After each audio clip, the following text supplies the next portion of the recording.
Donc moi je m'appelle Jonathan Boucher-Petersen, je suis éditorialiste politique à Libé. Je suis ravi d'être ici à Blois pour ces rendez-vous de l'histoire qui sont toujours un moment passionnant. Merci à vous tous d'être présents si nombreux. Une salle pas du tout impressionnante mais largement garnie. Merci à vous François Hollande d'avoir accepté cette invitation. Alors je rappelle, le 5 septembre, c'est tombé pile le jour de la nomination de Michel Barnier à Matignon. Vous avez publié ce livre dont le titre est derrière moi, Le défi de gouverner, la gauche et le pouvoir de l'affaire Dreyfus jusqu'à nos jours. Alors c'est une sacrée somme, plus de 400 pages qui se lisent très bien. Je vous invite chacun à vous plonger dedans, c'est bourré de portraits et d'anecdotes. Et vous racontez, comme son nom l'indique, l'histoire de la gauche au pouvoir et par là même de larges pans de l'histoire politique française depuis l'affaire Dreyfus. Bloc des gauches, cartel des gauches, Front populaire, Libération, gouvernement Mendès France et Mollet, présidence de François Mitterrand, quinquennat Lionel Jospin à Matignon et bien sûr votre propre mandat à l'Élysée. Depuis un siècle, la gauche a exercé le pouvoir à 8 reprises, au total pendant plus de 30 ans. Donc avec vous qui connaissez particulièrement bien le sujet, on va aborder les conditions qui ont permis à la gauche d'accéder au pouvoir, dans des circonstances qui sont évidemment très différentes à chaque fois, mais qui quand même répondent à des dynamiques communes selon vous. Et on va bien sûr évoquer aussi les leçons à en tirer pour la période actuelle et future. Bon, pas besoin de le rappeler, mais je le fais quand même. Vous êtes redevenu député, PS, Nouveau Front Populaire, de Corrèze, à la faveur... Alors j'avais mis entre parenthèses ou à cause, chacun jugera, mais c'est peut-être un peu insolent pour commencer, de la dernière séquence législative post-dissolution.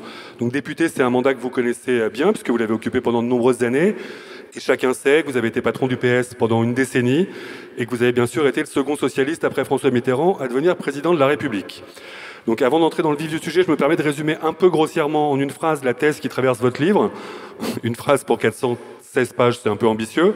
Mais en gros, si la gauche a toujours été diverse et même divisée entre ce que vous appelez la gauche de responsabilité et la gauche révolutionnaire, c'est quand elle est unie, et surtout quand son pôle réformiste est majoritaire, qu'elle a une chance d'accéder au pouvoir. Pour l'instant, je pense que je suis à peu près dans le juste. Donc je vais commencer par vous citer, ce qui est toujours bien pour parler d'un livre. Vous écrivez en fait dès l'introduction du livre que le pouvoir est un miroir pour la gauche. Il l'attire autant qu'il l'effraie. Cette ambivalence, cet éternel aller-retour scande son histoire. Donc en fait, vous posez l'équation à laquelle la gauche, dont vous rappelez qu'elle est née dans une perspective révolutionnaire depuis le 19e siècle, est confrontée de façon assez récurrente. Un peu plus loin, vous faites semblant de vous interroger, mais c'est simplement pour la forme, tant on connaît votre opinion sur le sujet. Vous écrivez « La gauche a-t-elle vocation à protester, à contester, à renverser un capitalisme prédateur et inhumain, ou bien à prendre sa part dans la correction des dégâts d'un ordre qu'elle combat ?» Donc voilà, cette dialectique ou cette dualité, en tout cas, au sein de la gauche, donc elle existe dès le début du XXe. Jean Jaurès, Jules Guesde. Donc peut-être qu'on peut commencer par là et à être un petit peu chronologique avant quand même d'arriver à, je pense, ce qui intéresse aussi les gens, c'est la gauche et maintenant. Donc voilà, cette gauche radicale qui proteste versus cette gauche réformiste qui a moins de complexe à exercer le pouvoir. Comment est-ce qu'on peut la situer dans le début de son histoire ? Bon, d'abord, merci d'être venus nombreux pour assister à ce débat, car c'en est un. Cet échange. Avec Libération, c'est un débat permanent. Constructif. Dans lequel je suis d'ailleurs peu présent, donc c'est pour ça que je suis très heureux de pouvoir en profiter aujourd'hui. Je suis très heureux de retrouver le maire de Blois qui nous accueille et Jean-Marc Ayrault qui a relevé lui aussi le défi de gouverner. Alors, si on reprend le fil historique, c'est que la gauche, dans ce qu'elle a eu comme première apparition, elle se situe dans une révolution. C'est l'idée qu'il va y avoir, à un moment ou à un autre, une insurrection populaire où c'est plus long, mais un processus électoral qui peut la conduire à faire la révolution. Mais très tôt, il y a toujours deux tendances qui apparaissent. Une tendance qui est celle précisément de l'armature révolutionnaire, avant même qu'elle ne se produise cette révolution en Russie, et c'est Jules Guesde qui l'incarne, même si d'autres avaient aussi été dans cette inspiration sans être socialistes, comme Blanqui, qui a passé quand même près de 30 ans de sa vie en prison, ce que Jean-Luc Mélenchon n'a pas encore réussi à accomplir. Donc il y a cette partie-là de la gauche, et puis une autre gauche qui commence à agir au niveau des municipalités, et c'est Brousse, qui représente les possibilistes. Ça en dit long, c'est-à-dire ceux qui pensent qu'il faut faire le possible. Et c'est pour ça que je commence par l'affaire Dreyfus, c'est que ces deux gauches vont se trouver en discordance sur le cas de ce capitaine Dreyfus. La partie protestataire dit « Mais non, notre combat principal, c'est contre le capitalisme, contre les injustices qui font que les ouvriers sont exploités. Pourquoi, même si Dreyfus est innocent, pourquoi va-t-on perdre notre temps pour le sort d'un capitaine juif ?»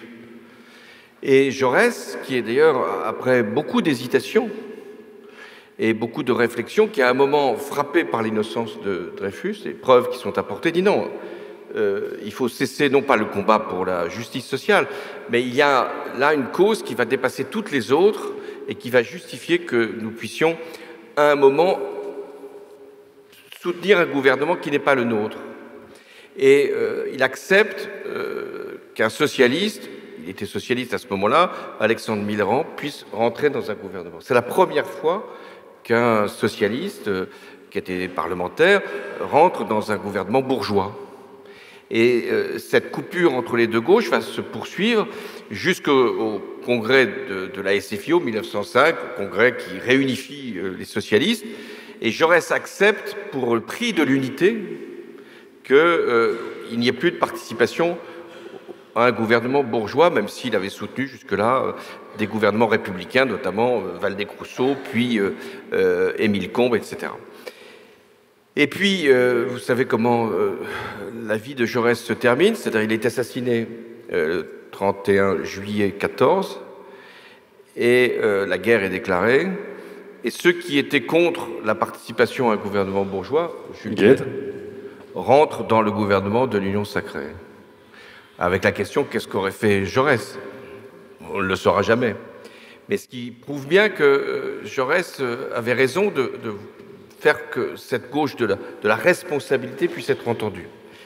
Alors, après, on va continuer l'histoire. L'histoire, c'est le congrès de Tours, la séparation, Parti communiste, Parti socialiste, et là aussi, le même dilemme. Est-ce qu'il faut suivre la révolution, celle que le parti bolchevique a réussi, avec des conditions qu'il pose, le parti bolchevique au mouvement socialiste européen et français, ou est-ce qu'il faut avoir sa propre voie vers le socialisme? Et donc, comme vous dites, donc l'Union sacrée 1914, c'est ce que vous évoquiez. On arrive au congrès de Tours 1920, donc qui voit émerger parti communiste, parti socialiste. En quoi est-ce que c'est un moment qui est absolument fondateur dans le chemin de la gauche après? Parce que Léon Blum, de ce point de vue fidèle à Jean Jaurès, dit il y a des principes républicains et démocratiques qui sont plus puissants que l'idéal révolutionnaire. Ou plus exactement, l'idéal révolutionnaire ne peut trouver sa place que dans le respect des droits, de la démocratie au sens du vote, et refuse l'organisation bolchevique du parti, et donc la dépendance à l'égard d'une puissance extérieure et l'absence de vie qui puisse permettre à chacune et à chacun de faire entendre sa voix. Donc c'est ce principe-là que Blum ensuite va théoriser sur l'exercice du pouvoir ou l'occupation du pouvoir, en disant on peut peut-être, dans certaines conditions, exercer le pouvoir, mais on ne peut pas occuper le pouvoir, c'est-à-dire faire la révolution, parce qu'il faudra du temps, et parce que c'est une transition, et parce que nous devons respecter, non pas l'ordre bourgeois, mais l'ordre républicain.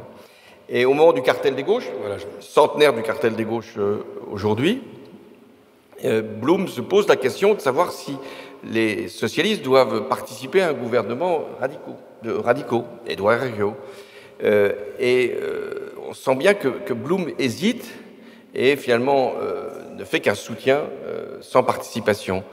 Et c'est peut-être le dilemme de la vie de Blum, c'est pour ça que je parlais du miroir que le pouvoir renvoie à la gauche, est-ce qu'il faut prendre le risque?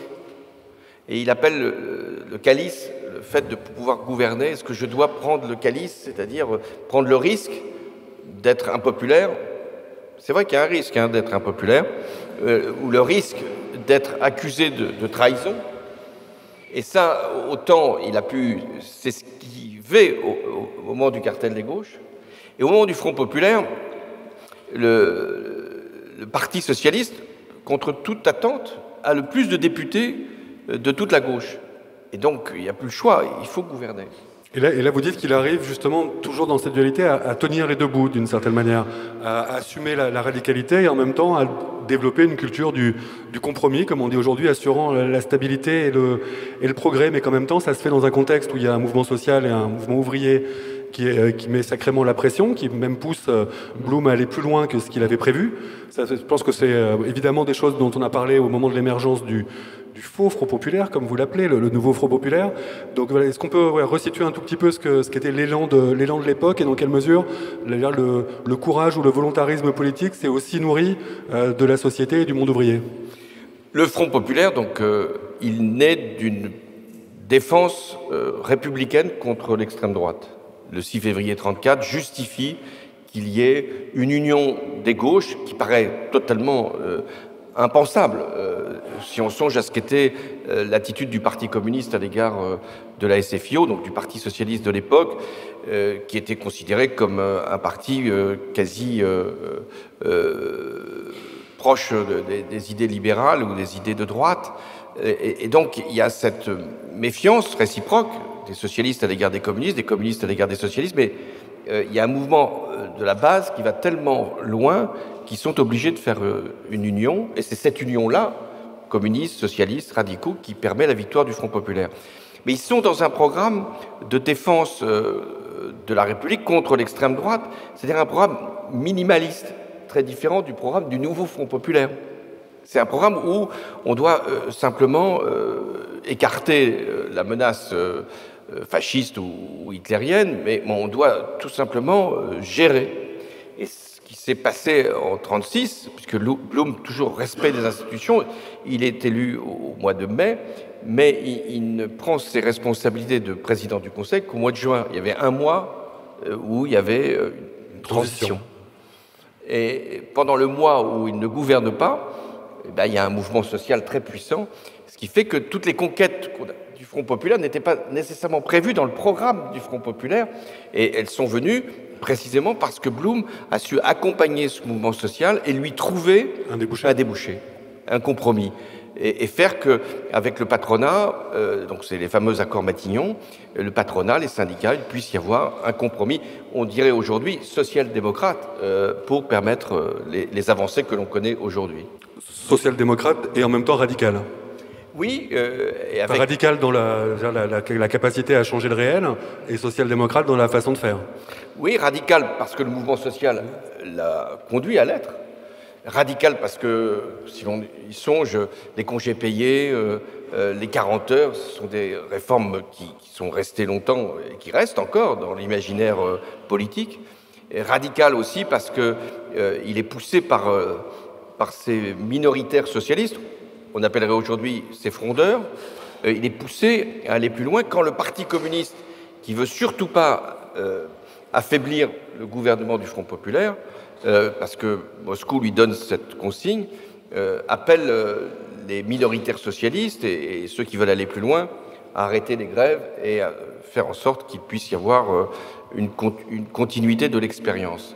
Mais néanmoins, il va aussi loin que possible, et ça sera un des traumatismes de la gauche dans toutes les époques, jusqu'à aujourd'hui, c'est-à-dire qu'à un moment, il faut décréter la pause. La pause, ça veut dire qu'au bout de 6 mois, on arrête le processus de transformation parce qu'il y a la spéculation, parce qu'il y a le mur de l'argent qui était déjà apparu au moment du cartel des gauches, parce qu'il y a des difficultés qui obligent à dévaluer plusieurs fois la monnaie, et donc il faut la pause. Et alors là, ça sera le procès qui lui sera intenté bien plus tard, c'est le procès de la trahison. Vous n'avez pas été jusqu'au bout, puisque le Front populaire, au bout d'un an, s'arrête. Mais vous dites qu'il y a quelque chose d'un peu inéluctable à cette... en gros, on baisse d'un ton et on retourne au réel. Et en même temps, quand vous le formulez dans le livre, vous dites que c'est un des travers de la gauche réformiste. Cette espèce de complexe dans la gestion en disant on veut presque mieux faire que nos adversaires parce qu'on veut surtout pas être taxé de laxiste. Ce qui pousse quand même à pousser des curseurs qui parfois peuvent un peu surprendre, voire heurter par rapport à ce qu'est la culture de la gauche. Bon, ça c'est une leçon, j'allais dire, autant de votre quinquennat que de l'histoire. Est-ce que c'est un travers qui est dépassable ou c'est un travers qui est nécessaire pour garder de la crédibilité? La gauche réformiste, socialiste, comme on voudra, elle est prise dans un étau, sous une double pression. D'abord, la pression de la gauche radicale qui lui fait violence et qui lui dit « mais allez beaucoup plus loin que ce que vous avez prévu de faire. Et faites un programme qui soit un programme de rupture. » Et elle peut céder à cette pression au moment des campagnes électorales. Et puis, il y a l'autre pression qui lui est faite par les milieux économiques, financiers, qui lui disent « non, vous ne pouvez pas aller aussi loin et vous devez montrer votre capacité de gestion. » Et à ce moment-là, la gauche peut être tentée, après avoir été très volontariste, d'être très gestionnaire. Et qu'on retrouvera donc dans le mandat de François Mitterrand, après ce qu'on appelle la rigueur, puis la politique de Pierre Bérégovoy, qui était une politique qui était de conciliation avec les forces économiques. Libéralisation de la finance. Libéralisation de la finance. On peut le trouver aussi au moment du deuxième mandat de François Mitterrand, où Michel Rocard essaye de concilier aussi ces deux impératifs, la transformation et la modération. Et on le trouve aussi dans le moment de Jospin, où lui-même, pour faire en sorte que ces réformes, elles étaient très importantes, les 35 heures, les emplois jeunes, puissent passer, il est amené à faire aussi un certain nombre de compromis, y compris sur les privatisations, ce qui nous sera reproché plus tard. Et moi-même, dans mon quinquennat, même si on a essayé avec Jean-Marc justement de donner une continuité sur la politique de l'offre qui commence finalement dès le départ, mais elle est regardée comme étant une concession, alors qu'elle est pour nous un compromis, mais elle est regardée comme une concession, alors même que nous n'avons pas encore transformé suffisamment le pays. Mais est-ce que ça se joue dans pression. Est-ce que cette déception, elle se joue pas aussi dans les campagnes? Parce qu'on dit toujours que la gauche gagne. En gros, si la gauche veut gagner, ça passe par une gauchisation, en tout cas une radicalisation du discours. Vous aviez marqué les esprits. Après, on reprend le fil un peu historique, mais tout le monde se souvient de Mon ennemi, c'est la finance. Et c'est vrai que c'est aussi ce décalage entre mon ennemi, c'est la finance et ma méthode, c'est la gestion. Parfois, il peut y avoir un réveil un petit peu brumeux. Alors la finance, elle traverse l'histoire de la gauche. Le cartel des gauches tombe sur le mur de l'argent. Le Front populaire sur les 200 familles.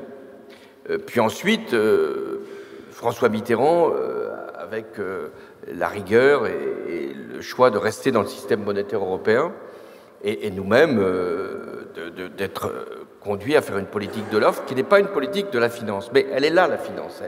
Elle essaye d'empêcher qu'il y ait des avancées où elle sait qu'elle va être l'objet de contrôle, de régulation et parfois de punitions et de sanctions. Deuxièmement, là vous avez raison, c'est que la gauche ne vient pas forcément très souvent au pouvoir. Elle ne vient que lorsque la droite a échoué. C'est très rare, je ne connais pas de cas dans toute l'histoire, que la gauche puisse venir quand tout va bien, quand il y a de l'argent dans les caisses et qu'on appellerait la gauche à le distribuer. Généralement, elle arrive parce que, précisément, ses adversaires ont échoué et qu'il y a souvent des comptes publics à rétablir ou une compétitivité à redresser. C'est ça le paradoxe. Donc elle vient faire, si je puis dire, le sale boulot qui lui est imposé par les circonstances.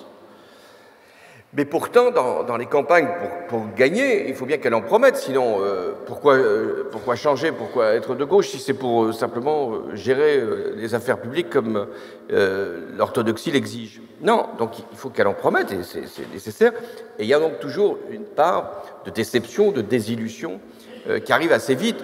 François Mitterrand, quand même, fait en un an les 39 heures, la 5e semaine de congés payés, et puis toutes les réformes structurelles, les nationalisations, etc., un an plus tard, il est obligé, sous le poids des responsabilités qui lui incombent et des spéculations qui se multiplient, de faire la rigueur et en plus de devenir impopulaire. Et ça, c'est très désagréable pour la gauche d'être impopulaire. Oui, vous dites que c'est une des... Pour la droite, je ne sais pas si elle s'y fait, mais pour la gauche, c'est très désagréable parce qu'elle pense toujours qu'elle est le peuple, qu'elle représente les aspirations et qu'elle donne beaucoup quand même d'avancées, de progrès, de conquêtes, et qu'elle n'en est pas récompensée. C'est ainsi. Oui, vous dites qu'une des malédictions de la gauche, c'est de sous-estimer son bilan et de mal le traiter. Donc, on y voit toujours un aller-retour entre bilan personnel et regard érudit sur l'histoire. Juste pour reprendre le fil un tout petit peu, parce qu'il y a au moins une période de l'histoire où vous rendez hommage à la gauche radicale en disant qu'elle a été par nature plus clairvoyante que la gauche réformiste, c'est au moment de la période de décolonisation et notamment sur la guerre d'Algérie. Le reste du temps, en gros, vous octroyez à la gauche radicale le rôle limité d'aiguillon, ou de mauvaise conscience, ou de bébé. Mais là, dans un moment un peu central de l'histoire de France, c'est dit assez nettement dans le livre, ceux qui ont eu raison, c'est plutôt la gauche radicale, parce qu'elle avait tendance à penser contre l'ordre établi, et que donc l'idée que l'Algérie reste française, elle l'a questionnée bien davantage que la gauche réformiste. Il y a des exemples inverses, évidemment, mais dans les masses, quoi. Oui, il y a deux périodes plutôt glorieuses pour la gauche radicale. C'est la période de la résistance où le Parti communiste, après, c'est vrai, une phase plus compromettante, mais une Parti communiste s'engage massivement dans la résistance et au lendemain de la Seconde Guerre mondiale devient le premier parti de France et qui, sans doute, hésite à prendre le pouvoir. Le général de Gaulle fait en sorte qu'il n'en soit pas que ce ne soit pas le cas, et le Parti communiste, parce qu'il est républicain, il est à la fois dans la radicalité révolutionnaire, mais il est national.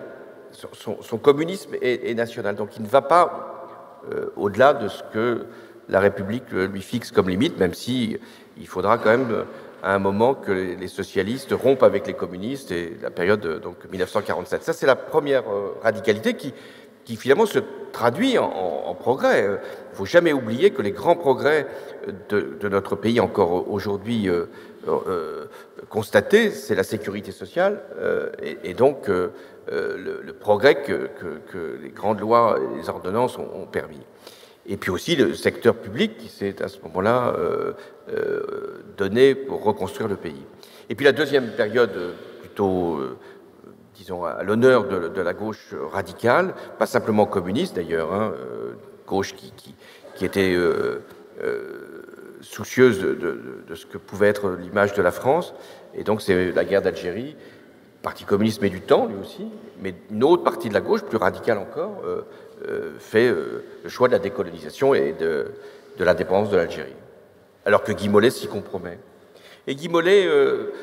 qui est une figure... Qui a pourtant un bilan par ailleurs intéressant, mais ça reste une tâche. Le paradoxe, c'est que il ne restera de Guy Mollet que deux événements dramatiques. L'envoi du contingent en Algérie, quand même, et l'expédition de Suez, qui, dans le contexte d'aujourd'hui, a une certaine résonance. Et alors que son bilan économique et social est plutôt en sa faveur. Mais il y a un moment où les décisions internationales ont plus de force encore que ce qu'on peut faire au plan économique et social. Même pour Blum, qui est une grande figure, la non-intervention en Espagne restera pour lui une tâche qu'il n'arrivera jamais à laver. Alors que son bilan économique est quand même exceptionnel dans ce qu'il peut avoir comme symbolique et comme progrès. Et Mitterrand, quand on y réfléchit bien, son second mandat, qui n'est pas un mandat de transformation, qui était un mandat, disons, de continuité, de gestion, il est quand même un mandat qui est rehaussé par la lucidité qu'il a eue au moment de l'effondrement de l'Union soviétique et de la construction européenne. Le choix de Mitterrand, sans doute, a été de considérer qu'il ne pouvait pas aller aussi loin qu'il aurait voulu sur le plan intérieur, et qu'il fallait qu'il réalise la construction européenne comme aboutissement de sa vie. Et ça trace dans l'histoire aussi. Oui. Ça motive parfois. Avant d'arriver au deuxième quinquennat de François Mitterrand, il y a quand même cette longue marche qui l'amène avec pas mal de candidatures présidentielles. Enfin, c'est un chemin qui vient de loin. Hein. Ça va un peu plus vite aujourd'hui. Il y a des gens qui jaillissent et qui prennent le pouvoir en quelques mois. Mais à l'époque, il fallait quand même, il fallait en baver un peu, il fallait perdre, il fallait avoir des cicatrices, il fallait se relever, il fallait recomposer, il fallait le congrès d'Épinay en 1971. Donc je sais que régulièrement vous dites on a besoin d'un nouveau congrès d'Épinay. Peut-être qu'on va rester un tout petit peu sur l'ancien d'abord. On va très vite arriver à la suite. Mais donc voilà, 1971 c'est évidemment le début d'une décennie qui conduira à mai 81. Je vais éviter de parler à votre place. En quoi ça, voilà, vous dites que c'est toujours quelque chose de fondateur. Je pense que ça vaut le coup d'en dire quelques mots. Quelle était la situation de la gauche au début des années 70 ? Vous allez voir, c'est assez comparable à ce qu'on peut connaître aujourd'hui ou demain. Ce qu'on a connu. Demain, je ne crois pas, mais ce qu'on a connu depuis quelques années. C'est-à-dire une gauche communiste à l'époque qui faisait quand même plus de 22% à une élection présidentielle. Oui, 22. Et avec une gauche socialiste qui était éclatée. Et le candidat du SFIO avait fait 5%, Michel Rocard, PSU, 3%, puis il y avait quelques extrêmes gauches. Donc une gauche éclatée et dominée par le Parti communiste. Et François Mitterrand a cette, là aussi, conviction et vision qu'il ne peut pas y avoir d'alternance en France si la gauche est dominée par le Parti communiste. Il faut donc créer un mouvement, un parti qui puisse, au moins dans une première étape, faire jeu égal avec le Parti communiste, et puis dans un second temps, une fois avoir pris une partie de l'électorat communiste, il en fait l'aveu, deviendra plus influent encore que la gauche radicale, permettant la victoire. C'est le congrès d'Épinay qui forge cette stratégie.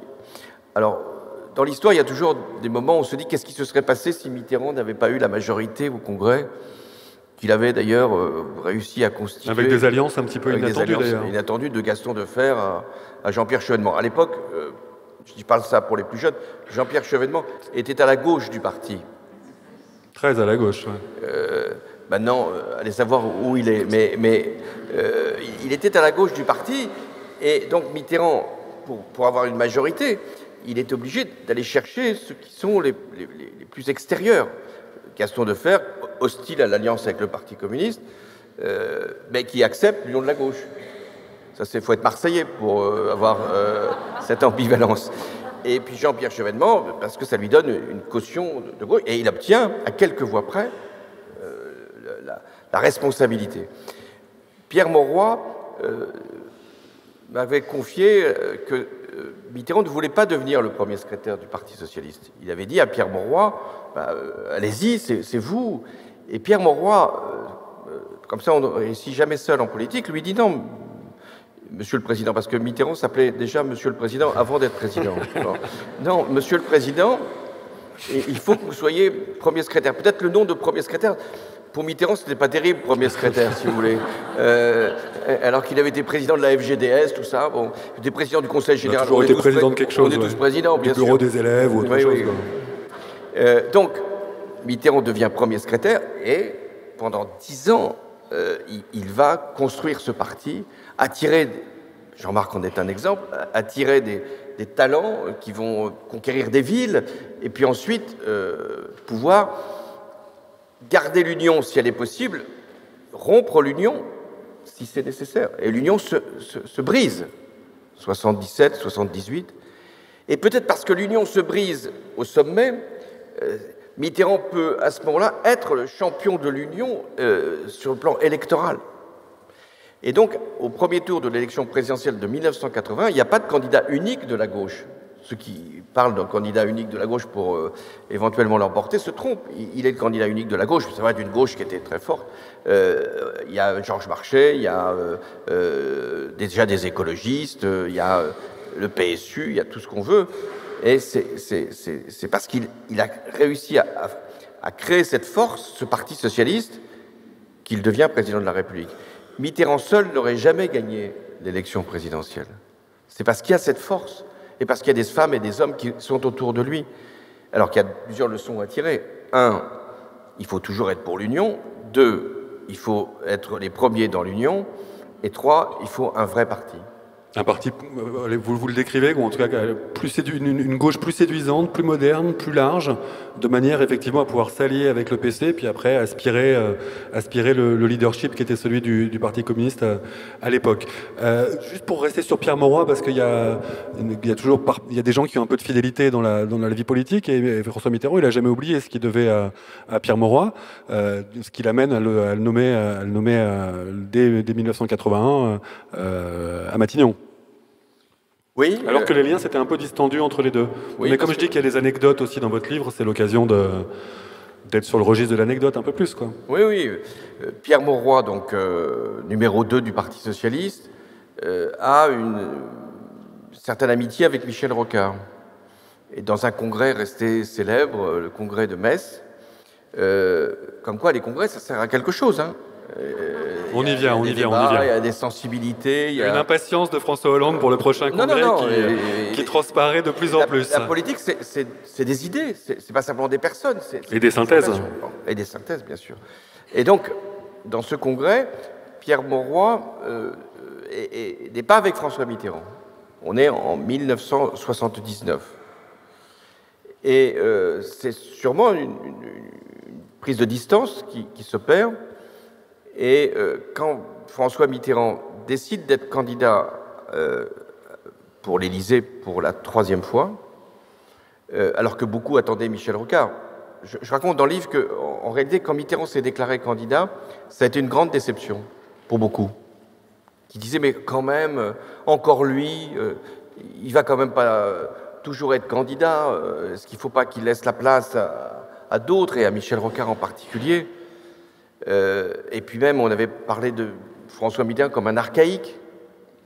Pourtant, il était encore jeune, hein, il avait 64 ans. Eh bien, donc, il avertit Pierre Mauroy, avant même qu'il ne déclare sa candidature, il lui dit, voilà, je vais déclarer ma candidature, et vous serez mon Premier ministre. Et ça, d'ailleurs, je pense que c'est important, parce qu'il faut toujours avoir l'idée de savoir qui va être le Premier ministre. Donc, il va... il ne faut pas attendre 3 mois si vous voulez.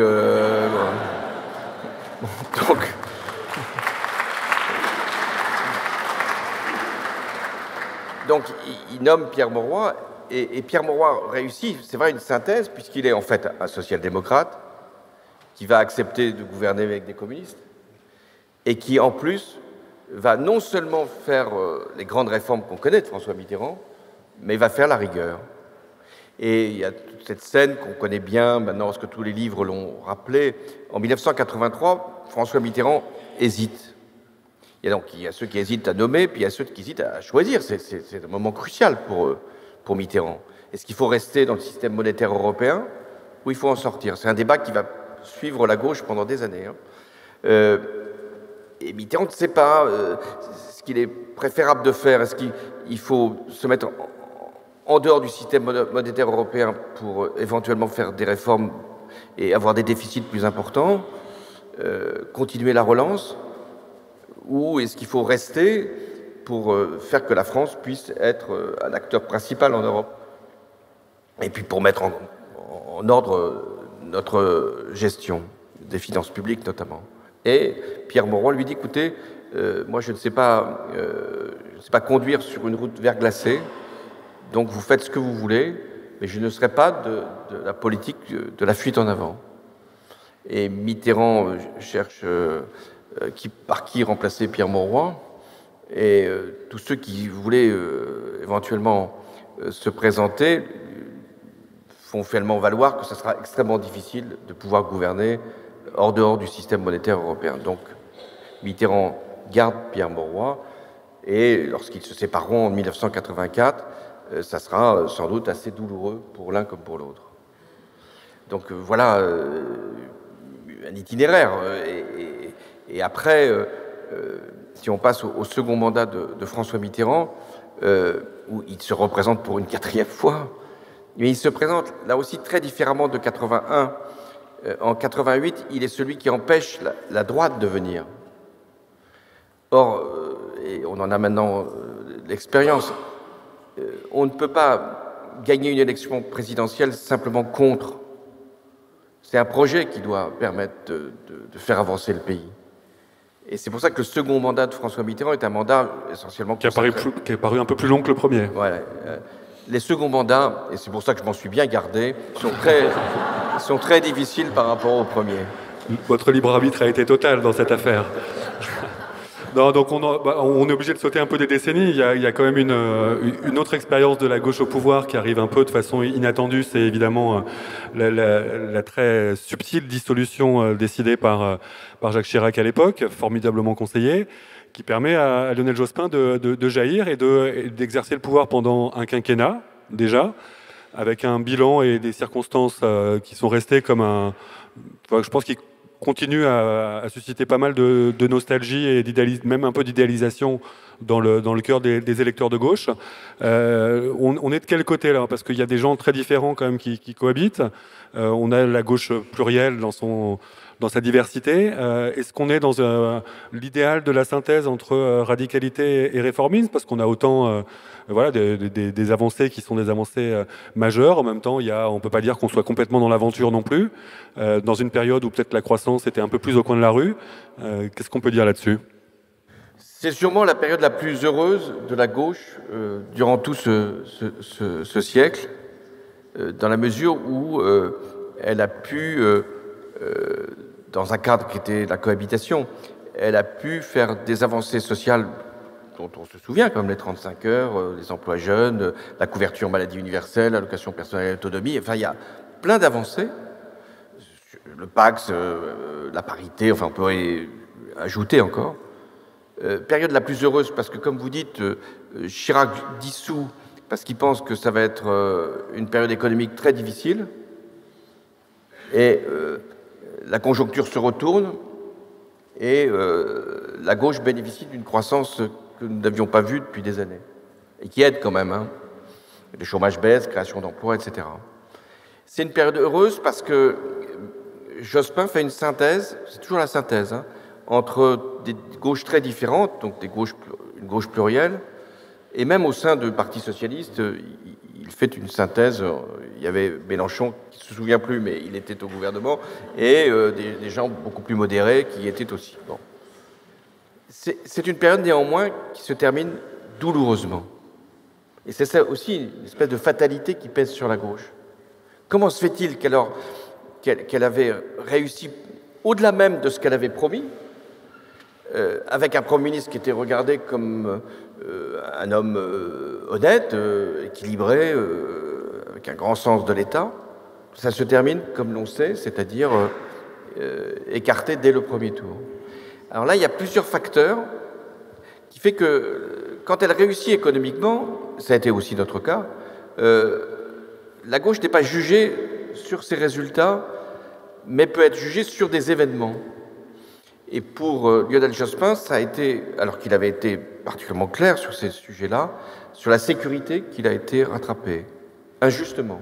Oui, mais on sent que la grille de lecture dans la façon d'observer le pouvoir change aussi. C'est-à-dire que la question sociale, parce qu'il y a eu beaucoup d'avancées, parce qu'un certain nombre d'acquis sont déjà là, on a l'impression que la vision sécurité, immigration, identité, on va dire, ce triptyque-là, qui continue aujourd'hui à occuper quand même énormément le débat public, il s'est heurté aussi face à cette... et une forme quand même de... Même si effectivement vous dites qu'il a été clair sur ces sujets-là, mais il n'en a pas fait le cœur de son identité, ou c'était pas au cœur de son bilan dans l'esprit des gens, et on a le sentiment que voilà, l'histoire se répète un peu indéfiniment depuis ce 21 avril. Oui, c'est-à-dire que... Toutes choses égales. Dans la fin du mandat de Jospin, les questions sociales sont mises de côté pour l'opinion, et les questions sociétales, ou on dirait de sécurité, deviennent majeures. Et j'ai eu une conversation avec Jospin, que je restitue dans le livre, où arrive l'attentat des tours jumelles à New York. On est donc le 11 septembre 2001. Et il me dit, voilà, les temps ont changé. Les circonstances ne sont plus les mêmes. Ce que j'ai fait, et que je pourrais justifier devant les Français, n'a plus le même sens parce que c'est un bouleversement du monde qui se prépare. De ce point de vue-là, il est prophétique. C'est effectivement un bouleversement du monde, dont d'ailleurs, ensuite, nous-mêmes, nous allons plus en connaître les effets avec le terrorisme sur notre propre sol. Et il s'interroge sur le bien fondé de sa candidature. Il me dit, tu sais, finalement, je ne suis pas forcément le mieux placé pour affronter ce temps. Cette conversation dure quelques minutes. Je fais comme si je n'avais pas entendu, parce que j'étais premier secrétaire, j'aurais été bien embêté s'il nous avait dit, Jean-Marc était président du groupe, s'il nous avait dit je ne suis pas candidat, on aurait toujours trouvé un candidat. Chez les socialistes, on trouve toujours un candidat, mais on aurait été quand même extrêmement limité dans nos ambitions si ça n'avait pas été le cas. Mais il sentait bien, bon, finalement, il n'en a plus reparlé, il a été candidat, mais il sentait bien que la période avait déjà changé. Ce qui fait que la gauche, on ne peut pas lui demander seulement d'apporter du progrès, elle doit le faire, du progrès économique, du progrès social, du progrès sociétal, et elle le fait, plus ou moins rapidement, mais elle le fait. On doit lui demander, et on lui demande, de régler tous les problèmes de la société, y compris les plus difficiles. Et la lutte contre le terrorisme, contre les mouvements fondamentalistes, contre l'insécurité, aujourd'hui, on dirait contre le trafic de drogue, qui quand même gangrène nos villes, pas forcément les plus grandes aussi, ou la violence extrême, ou les réseaux sociaux. J'ai été le premier président, sans doute, à connaître la violence des réseaux sociaux.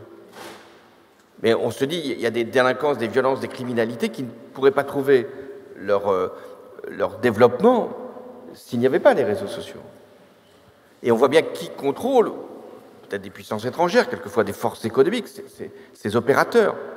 Donc on est confronté, la gauche, à régler des problèmes qui ne sont pas spécialement de gauche ou de droite, mais qui sont des problèmes qui peuvent faire bouleverser des sociétés. C'est ce qui se passe en ce moment avec la montée des extrêmes droites.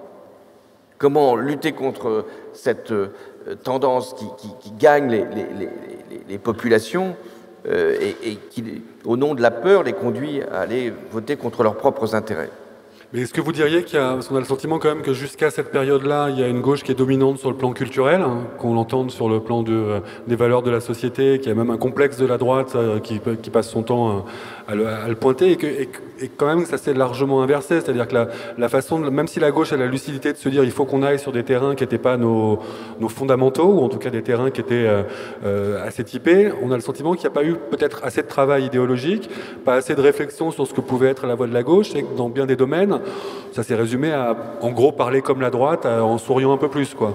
Donc dans votre quinquennat, par exemple, vous évoquiez tout à l'heure Jean-Marc Ayrault, les premières années de votre quinquennat, où on est encore dans un équilibre où il n'y a pas de retournement de l'opinion, on est quand même avec la politique de l'offre, ça tient, et sans tout mettre sur les épaules de Manuel Valls, on a le sentiment que quand vous nommez Manuel Valls en 2014, peut-être que c'était les circonstances qui vous... Enfin voilà, mais il y avait quelque chose d'assez peu naturel pour l'électorat de gauche, c'est le moins qu'on puisse dire. Parce qu'aujourd'hui, on se gausse d'avoir un Michel Barnier issu d'un parti qui a fait 6% à la tête de l'État, mais je suis pas sûr que Manuel Valls pesait beaucoup plus au sein du Parti Socialiste quand il a été nommé Premier ministre. Donc est-ce que là-dessus, il y a un regard en disant, peut-être qu'on s'est trompé à prendre quelqu'un qui est aujourd'hui, bon, je sais pas où il flirte, mais pas exactement aux abords de la gauche réformiste. Quel regard vous portez là-dessus? Un regard un peu critique, si possible. Des regards critiques, il faudra en avoir, mais pas trop non plus, parce que finit par s'épuiser. Mais bon, pour l'instant, ça va. Ça va, on tient encore. Mais peut-être que le Manuel Valls d'aujourd'hui n'est pas tout à fait celui de 2014. Ce qui s'est produit, je pense, qui peut conduire à des évolutions, c'est comment on fait face aux attentats, comment on fait face à des mouvements d'une extrême violence et à la montée d'un islamisme radical qui quelquefois peut conduire à des positions qui ne sont pas toutes justement fondées sur l'équilibre. Moi, j'étais donc président dans ces moments extrêmement dramatiques. Toute la question, c'est de savoir jusqu'où on va. Jusqu'où va-t-on dans les mesures de sécurité? Jusqu'où va-t-on dans les restrictions de liberté?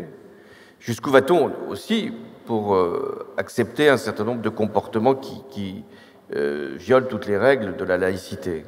C'est un équilibre qui est très difficile. Et certains basculent dans un sens considérant que le seul combat aujourd'hui, c'est celui contre l'islamisme sous toutes ses formes, une espèce de guerre de civilisation. Et puis d'autres qui sont dans une tolérance inacceptable à l'égard des manquements aux règles de la laïcité. Voilà, la gauche, elle doit trouver son chemin, et c'est toujours la même chose. Le pacte social-démocrate, il vaut aussi sur ces questions-là.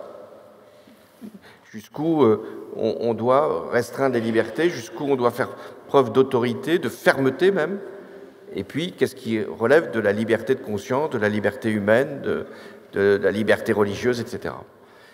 Ce que je pense qui est très vrai dans ce que vous avez dit, c'est que la gauche, elle ne doit pas être une gauche de réflexe pour être plus à gauche ou d'une autre façon plus gestionnaire quand on lui demande de l'être. Il faut quand même qu'il y ait des idées, qu'il y ait des propositions nouvelles, qu'on aborde des sujets qui sont forcément différents de ceux du passé. Avant, qu'est-ce que faisait la gauche? C'était peut-être exigé par le mouvement syndical, et peut-être que c'était aussi un peu paresseux. On était sur des revendications globales. La retraite à 60 ans, la loi de 40 heures, les congés payés, c'était demandé par l'ensemble de la société. Aujourd'hui, on est devant une société beaucoup plus fragmentée, beaucoup plus éclatée, qui a des catégories. Le monde ouvrier n'est plus tout à fait le même. Il y a une individualisation des comportements. Et puis, il y a des phénomènes qui nous viennent de l'extérieur. Je le disais, les tentations islamistes, des tentations de radicalité, des complots extérieurs venus de la Russie. Il y a plein de sujets, plus le narcotrafic, qui est une affaire mondiale quand même, et qui a ses ramifications maintenant ici, avec un degré de violence qu'on trouve partout ailleurs. Donc c'est pour ça qu'il faut un grand parti, parce que ces questions-là sont très difficiles à régler. On a absolument besoin de s'entourer d'universitaires, d'experts, de syndicalistes, de mouvements associatifs, de tout ce qu'il y a dans la société qui nous permet des élus locaux, parce que c'est eux qui sont les premiers concernés. Et on s'aperçoit que depuis quelques années, les partis ont perdu beaucoup de leur capacité de proposition, d'idées, de construction, et laissant souvent les élus face à leurs propres responsabilités.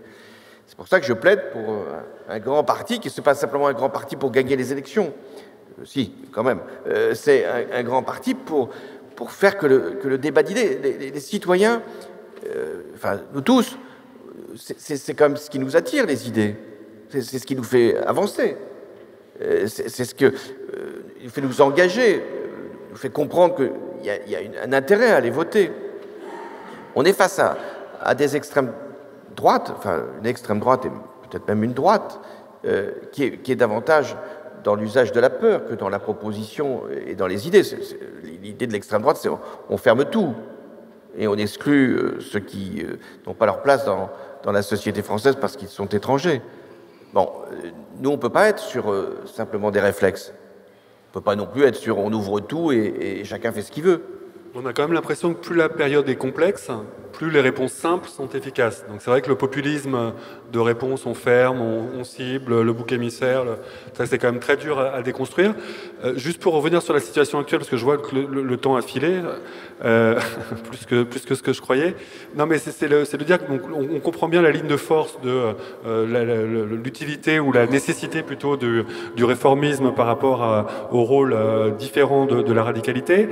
Et en même temps, dans ce que vous décrivez de la situation politique actuelle, on sent qu'il y a une polarisation quand même qui est extrême, qu'on appelle ça l'extrême centre au milieu, qui est en train de se recomposer, on sait qu'il partira plutôt vers la droite, que ce soit l'extrême droite qui est dominante comme jamais, et que ce soit quand même la gauche qui est représentée, vous évoquiez les 22% de Jean-Luc Mélenchon qui rappelait d'autres 22%, mais presque ce qui est le plus marquant, c'est les 1,7% de la candidate socialiste. Donc ça pose des questions parce qu'on peut reprocher beaucoup de choses et on est les premiers à le faire, même si sûrement pas assez à vos yeux à Jean-Luc Mélenchon, mais sur le côté programmatique, sur le côté bataille des idées, voilà, il y a quand même quelque chose qui vient de loin, d'une décennie en gros quand même de travail, qui est peut-être pas d'ailleurs l'expression publique des principaux responsables de la France insoumise, mais on sait que, et c'est aussi pour ça qu'ils arrivent à peser dans des négociations avec le PS ou avec d'autres forces quand il s'agit de faire un programme un peu sur un bout de table en urgence après une dissolution, c'est qu'il y a plus de corpus idéologique, ou en tout cas que ça a été réactualisé de façon un peu plus aiguë.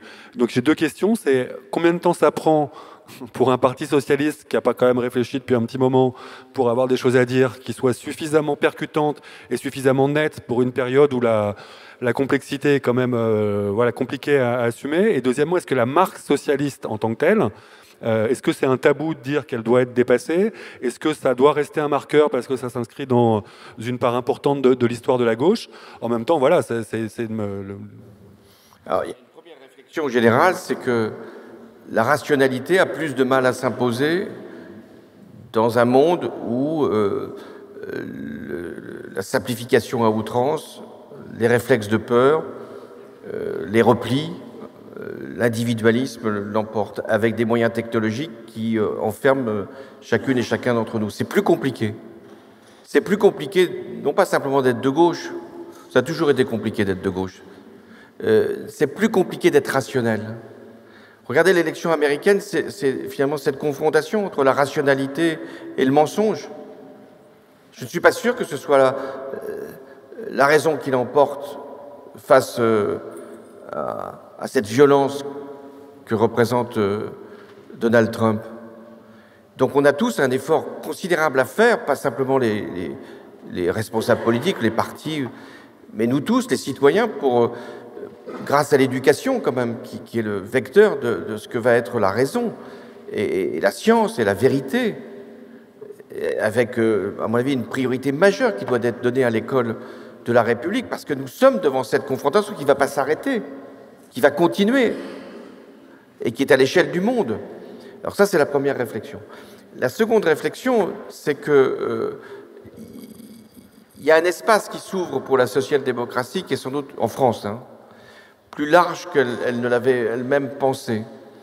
C'est-à-dire que l'effondrement de ce qu'a été le macronisme, pour parler simple, sa droitisation aujourd'hui, fait qu'il y a une partie du corps électoral, celui d'ailleurs qui avait pu, pour une large part, voter pour moi en 2012, qui se retrouve disponible. Ensuite, même si vous avez eu raison de citer quelques résultats qui n'étaient pas fameux, il y a eu celui de Raphaël Glucksmann qui a montré que dans le débat à gauche, lorsqu'il y a du travail et lorsqu'il y a des thèmes qui sont utilisés et qui sont souvent ceux de la social-démocratie, ça fait quand même plus que les autres. Mais je partage quand même le constat, c'est-à-dire que la gauche radicale, même si elle n'arrive pas forcément à ce qui devrait être une proposition gouvernementale crédible, il y a eu du travail qui a été mené. On peut parfois travailler et rendre une mauvaise copie, ça peut arriver dans l'école, mais il y a eu du travail. Souvent on met, quand on est enseignant, je l'ai été aussi, on met du travail, mais n'a pas toujours compris le sujet. Ben voilà, c'est un peu ça le problème. Mais ceux qui ont compris le sujet mais qui n'ont pas travaillé ne méritent pas une meilleure note. Donc la vraie, combien de temps on peut se mettre au travail, les uns les autres, tous ceux qui occupent une place dans la société, qui ont envie d'être utiles, mais où être utile? Et c'est la raison pour laquelle je plaide, et je ne suis pas forcément entendu, donc pour que les partis retrouvent leur place. D'une certaine façon, ce qui vient de se produire à l'échelle du gouvernement, même si on a pu contester la condition de domination de Michel Barnier, mais enfin, la droite est en train de se regrouper. On a un gouvernement de droite qui prend des décisions plutôt de droite. Une décision de droite, c'est une décision injuste et qui ne marche pas. Vous avez le budget, vous allez voir, c'est injuste et ça ne va pas marcher parce que en fait, elle n'est pas très courageuse, la droite, y compris pour redresser les comptes publics. Enfin, je passe sur la droite, c'est son affaire. Elle est en train de se regrouper, de se restructurer.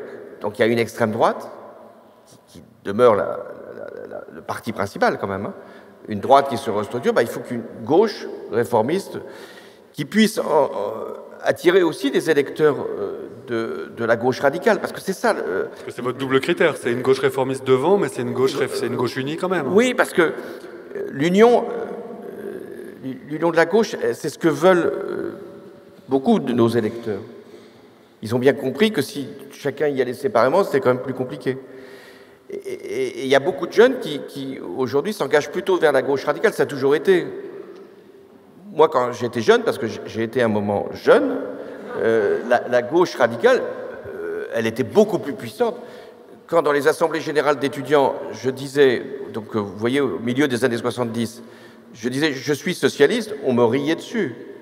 C'est quand même socialiste, il est avec Mitterrand, qu'est-ce qu'il peut faire, etc. Bon, puis après, on ne riait plus. Je raconte toujours cette anecdote qu'il y a eu de grands mouvements sociaux, et notamment au Larzac, et Mitterrand, qui était à l'époque donc premier secrétaire, il avait perdu les élections de 1974, il va à ce grand moment de mobilisation, il y avait 100 000 personnes au Larzac, et il ne peut pas accéder à la manifestation tant il est hué, conspué, repoussé, et les forces de l'ordre viennent le protéger. Et on voit les leaders, parce qu'il y a eu un film, on voit les leaders de ce mouvement constater, non, sans déplaisir, le fait que la gauche réformiste, la gauche social-démocrate, elle était repoussée comme ça. Et puis 6 ans après, en 1980, on voit les mêmes, ceux qui montaient le mouvement, il y avait déjà José Bové, parce que c'était pour un camp militaire au Larzac, et la première décision de Mitterrand, il l'avait annoncé, c'était d'annuler. Eh bien, les mêmes dirigeants qui avaient rabroué Mitterrand, ils pleurent le jour de la victoire de Mitterrand. C'est ça que la gauche doit faire, c'est aller chercher, la gauche réformiste, chercher ceux qui sont dans les mouvements pour leur faire comprendre qu'il n'y aura pas de débouché si la gauche ne vient pas gagner l'élection. Finalement, même ceux qui sont critiques à l'égard de mon mandat, il y en a quelques-uns, de moins en moins nombreux, mais il y en a quelques-uns. Ils me disent merci, Monsieur le Président, pour le mariage pour tous. C'est toujours émouvant. Je vois des jeunes qui me disent ça, des jeunes de 17 ans, 18 ans. Qui me disent, sur la loi travail, pas encore? Non, parce qu'ils ça va venir peut-être. Ils ne la connaissent pas. Ils la connaissent pas. Et puis, elle a été pour partie abrogée par les ordonnances Pénicaud. Macron, de ce point de vue-là, Macron m'a rendu le macronisme m'a rendu un grand service. Donc, et ils me disent merci. Et je leur réponds, mais vous savez, si je n'avais pas gagné l'élection de 2012, il n'y aurait pas eu le mariage pour tous. Il y aurait eu Sarkozy une deuxième fois. Oui, c'est pas le mariage pour tous, Sarkozy. Donc, ce que je veux dire, c'est qu'il n'y a pas de victoire sociale ou sociétale sans qu'il y ait une victoire politique. Et c'est ça le rôle de la gauche de gouvernement socialiste, réformiste.